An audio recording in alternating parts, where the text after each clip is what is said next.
Alright, the Suns somehow won this game, and I would have never expected that based on how it was going through 3, because there were too many issues, but at least their offense wasn't as bad as their defense. Book and Durant were either exploiting their screening actions or the post, so Book was eating that space against Zoo's drop, Durant was hitting the short when Eubanks' levels were higher, and both of them were kicking out of doubles.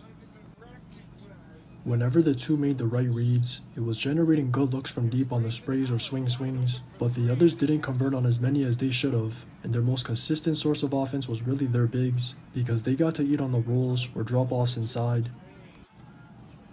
But those couldn't compensate for some of the settling from deep, or even worse, their usual turnover issues, so they were getting caught in the air, getting the rock taken, or getting it picked off, and those only made it harder for their already non-existent defense.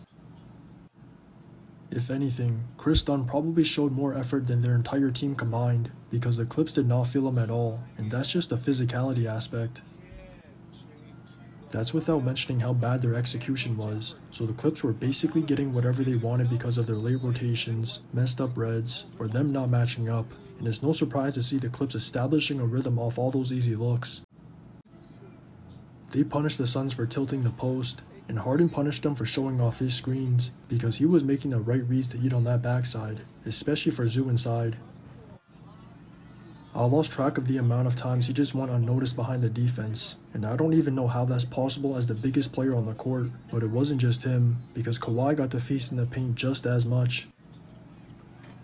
Even when their adjustment was to have Plumlee drop, Harden was exploiting that just as easily, and I think that easiness was actually a part of the Clips' downfall, because they probably got a little bored at the end of the third, so they didn't close out the quarter the way they should have.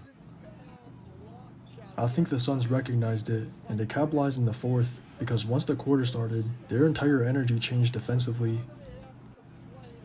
All of a sudden, they were finally body to body, the Reds were clean, they were giving multiple efforts in the scrambles, and they were crashing the glass to secure the possessions, so while those stops just generated pace for them to get runouts or to flow into their actions, they were gradually shifting the momentum throughout, and Durant got going early, so he was frying, but GILLESPIE arguably provided the most crucial minutes of the quarter, because every bucket of his had weight. It was only fitting he hit the dagger off a spray from Durant, but the win wasn't without complications, because Book had a severe case of the free throw plague, so he couldn't secure it at the line, and they were just fortunate Zoo missed a very makeable tip at the end that could have forced OT.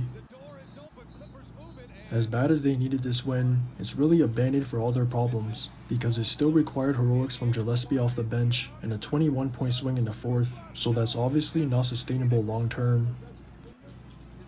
It's not even the first time they've made this type of comeback, so they've already shown they're capable of giving max effort on defense, and at this point, they just need to commit to that end, because it's clear their offense isn't good enough to win games. Just watch the tape. The Colin Gillespie game!